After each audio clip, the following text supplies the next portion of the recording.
President and CEO of the Lansing Economic Area Partnership, which is LEAP, and we're the economic development agency, if you will, that coordinates economic initiatives and activities, projects for Ingham, Eaton, Clinton County, the greater Lansing area. And I welcome everybody today to the Creative Educators Summit. With that in mind, LEAP is, of course, one of the partners putting this together, but I also want to say very much thank you to the leadership of Prima Civitas, and to the DeWitt Creative Group, and to Michigan Virtual University for being profound partners and putting this event together today. It's not easy. I thank all of you who worked so hard to put the event together. I also want to say very much thank you to our sponsors, Kelly Dean and Dean Transportation, Michigan State University, and MSU ENET. If we could give them all a round of applause, please.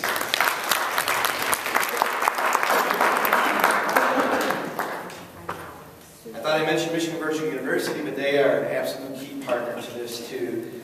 Jay Bennett, thank you very much for all of your support and leadership in being a lead in putting this together. I had a prepared speech, but I'm going to wing it a little bit. Because I was thinking a lot about this issue this morning and why we're all gathered here. And of course, my job is to kind of set the table a little bit or kick us off to be brave and think differently outside of the box a little bit. And so I am thinking about this morning. I have 4 kids, and I talked to my oldest, my 16-year-old Hannah, about this morning, what it means to her about the business community and schools. And you know, naturally at a dinner table, I know a lot of you are parents, kids have difficulty, I mean it's an age-old dilemma, kids have difficulty connecting to what they're being taught. You know, the age-old question at the dinner table, why does this matter? Which is really a difficult question, one that occurred 50 years ago and naturally will be asked 50 years from now as well as today. But Hannah this morning, without me really having to draw it out here, noted to me that she had just started in the new spring term in Grand Ledge in an economy class. And she was learning about business. And she, you know, I think like a lot of teenagers said something unusual. She took an initiative and said, this is interesting to me.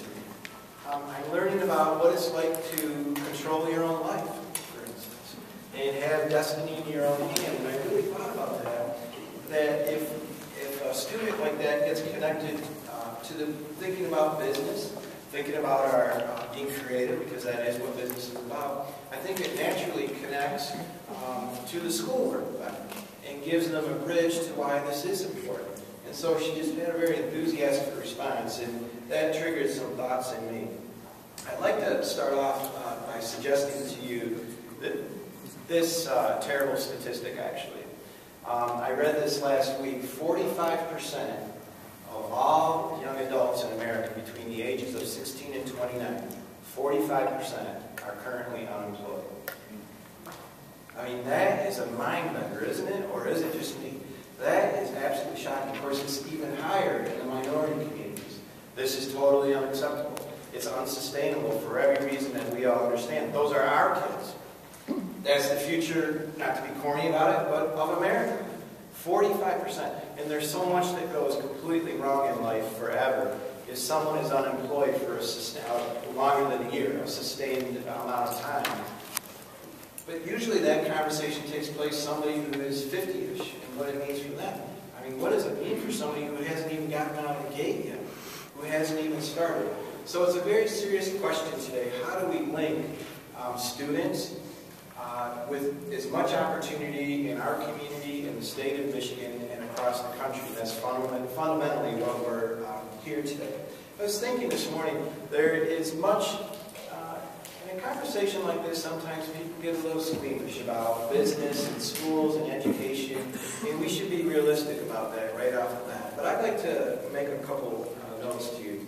I think actually artists and businesses, business owners, share an awful lot of the same attributes. And some that I wrote down in a list a little while ago, they both, artists and business owners, particularly small business owners, start out with a total unknown about the outcome. They really don't know. They have a desire, they have an idea, it's creative, whether it's a painting or whether it's a product or an idea, but they're both the same. And they start out afraid, very, very determined. They're driven, their personalities, typically speaking, wanting to be in control of their own destiny, not wanting to have a boss, not wanting someone to tell them what to do. And that's a common theme. They all start out with a great idea. Not sure about it, but they have a great idea, and they feel very positive that something could come about it and that it should be shared throughout the community. Through a painting, a sculpture, a book, a poem, or through a product, an idea at a business. But they want to share, and that's a fundamental commonality too. And the risk is enormous to both of them. It's totally up to them. I met a young man who was doing paintings in the shoes up here earlier. I had met him a year ago, actually, also. It's totally up to them. A small business owner or an artist. They either do it, and they either do it with great excellence and competency and marketing and everything else that it takes in addition to get the product out, or not. But very few people are ultimately going to be there to help them. I think it's a really lonely life, too. You're out there on your own, and again, there's little support systems, and again, that's what we're here today, is to speak a little bit about support systems. But fundamentally, it's quite a lonely life. And then it is just total risk. The likelihood is far greater that they'll fail rather than succeed. The real question is, the real challenge is, even if there is a failure, or even multiple failures, to see that is more and more a natural part of life, and that they are encouraged to go on and succeed again, because with failure comes great experiences and knowledge, and that will lend itself to greater success in the future. But so if we can think about how education, creativity, students maybe mixes a little bit with business opportunities, growing your own business, being your own CEO, running your own business. Just another thought I like to have, and take a chance at saying this morning. Math and science are absolutely critical. We know that. There has been a perpetual skills gap, but it's been cyclical. I mean, since the 1950s with Sputnik. This has been a continuing issue. It comes and goes. It's not to say it isn't absolutely critical today. It is. In science and math are absolutely critical. And no child left behind. And pressures on you, many educators are here in the room, as pressures are on you about testing, relentless testing. But I'd like to suggest today that fundamentally what we're here about is to suggest that in addition to that work, the work that needs to be done, that we cannot lose sight of creativity. That if we don't introduce it directly to the curriculum, at a minimum, you all can definitely, on your own, in your school, in your community, introduce creativity into the culture of your school. That's an add-on to curriculum. That's something that we can do. That is something that we can accomplish. And I worry about this subject, to be honest with you, a lot. And I don't want to quite say an over-obsession with science and math, because, as I've said for a third time now, to cover myself, it's important. But what really made America great, to be maybe a little corny about it, is absolute creativity. It's individualism. It's risk-taking. That is absolutely the one thing that separates America from the entire rest of the world. That is something that can never be outsourced. That is something that can't be moved. It's something that blessedly can be shared around the world. And we want everyone to be creative. That is actually the product. That is actually the intellectual ability of America. It's our culture. It's who we are. No one else has it that like America. And that is exactly what makes us different, what will make the state of Michigan different again, and what definitely, by the way, makes the Lansing region very different. So I want to suggest to you today that our challenge together is to get beyond sometimes the old business versus school. And to shake off, we understand the pressures on you, on the educational community, testing, no child left behind, science, math, testing again, scores. Let's relieve ourselves by that, because I want you to know that we understand that. But this discussion is about an add-on, that creativity.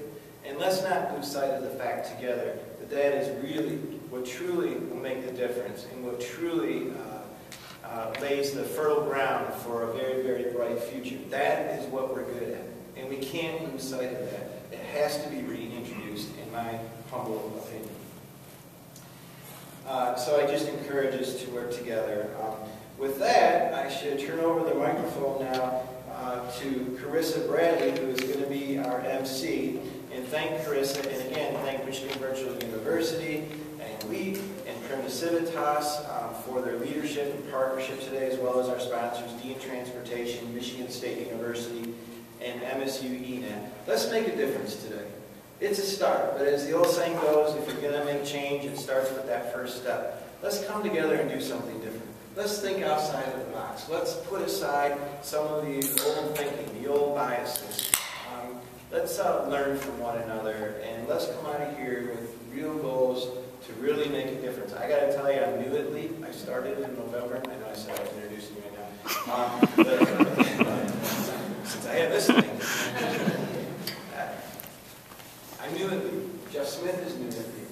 Ken Smuziak, Sarah Graham. And I want to thank Sarah very much for playing a huge role in putting this together today. We have a very determined outlook and a positive outlook on our region. Our region is an economic powerhouse, actually.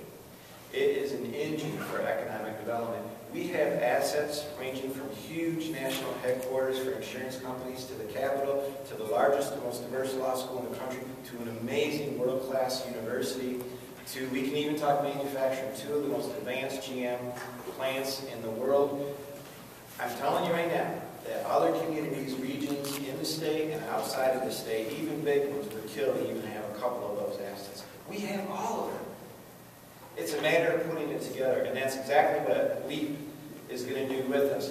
But part of the total comprehensive look at economic development is creating a culture of entrepreneurialism. And we think, from our LEAP perspective, with a small staff, that perspective starts in the high schools. And so I want my kids to do well, you want your kids to do well. In addition to be scientists or CNC machine operators, whatever it is, they should think about being CEOs and running their own business and having a great sense of freedom, because that's really being an artist, that's being creative. And that is absolutely the way that we'll rebuild our economy in the Lansing region and throughout the country. So, sorry, with that, I want to truly introduce Carissa Bradley to you, and thank you for being here today.